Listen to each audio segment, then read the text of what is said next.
नमस्कार। इससे पहले के लेक्चर में हम लोगों ने स्टडी किया था कि स्थायी व्यतिकरण पैटर्न यानी सस्टेन्ड इंटरफेरेंस पैटर्न प्राप्त करने के लिए हमें कला संबद्ध स्रोतों यानी कोहेरेंट सोर्सेस की आवश्यकता होती है।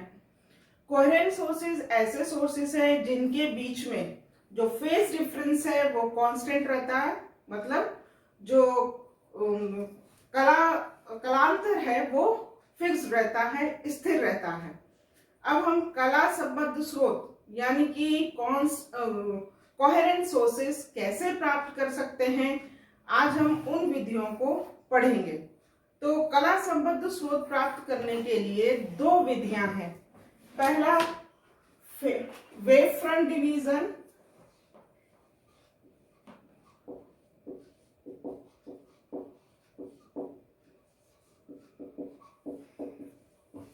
यानी तरंगाग्र विभाजन।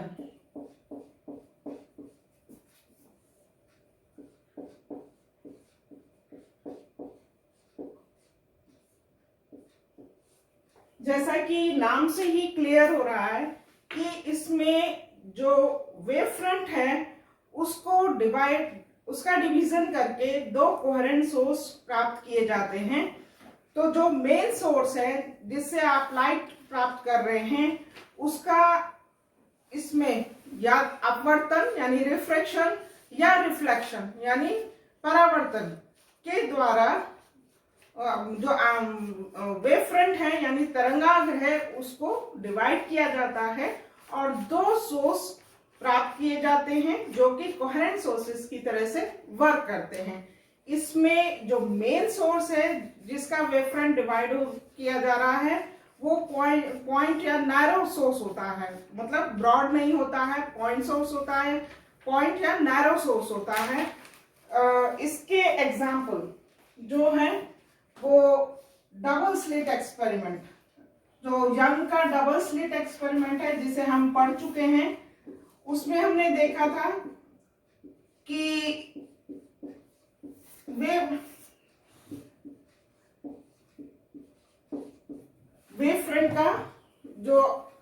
फ्रंट का डिवीजन करके हमने दो सोर्स S1 और S2 प्राप्त किए थे जो कि कोहेरेंट सोर्सेस की तरह से काम कर रहे थे। तो एक और एग्जांपल है जो हम पढ़ेंगे वो फ्रेस्नेल्स बाइप्रिज्म है। इसमें भी वेव फ्रंट का डिवीजन होता है, फ्रेस्नेल्स बाइप्रिज्म।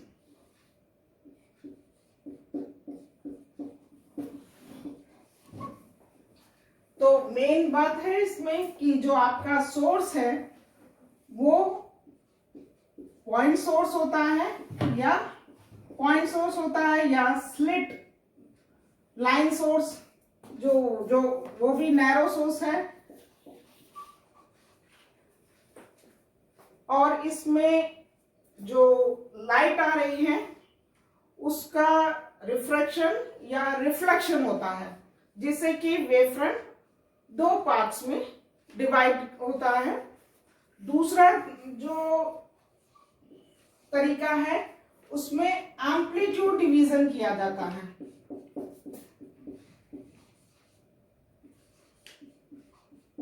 एम्पलीट्यूड डिवीजन है मतलब आयाम विभाजन है।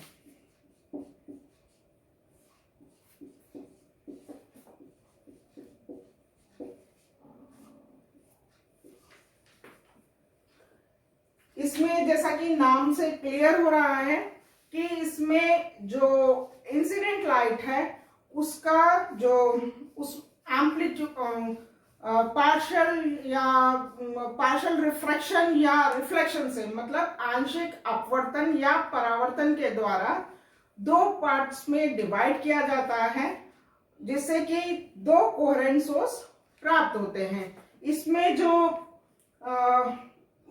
मेन सोर्स है वो ब्रॉड होता है, एक्सटेंडेड सोर्स होता है, जबकि जो तरंगाग्र विभाजन में जो सोर्स है वो नैरो सोर्स है जबकि जो एम्पलीट्यूड डिवीजन में यानी कि आयाम विभाजन में जो मेन सोर्स होता है जिससे कि दो कोहेरेंट सोर्सेस प्राप्त किए जाते हैं वो ब्रॉड सोर्स होता है। इस मतलब जो सोर्स है मतलब स्रोत है वो ब्रॉड है। यहाँ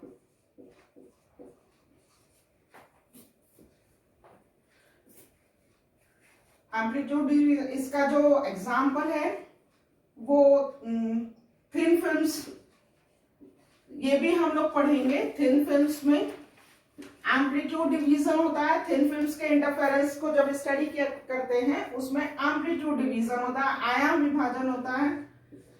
न्यूटन्स रिंग, ये भी हम लोग पढ़ेंगे आगे। न्यूटन्स रिंग्स में भी आयाम विभाजन होता है, एम्पलीट्यूड विभाजन होता है। Michelson interferometer,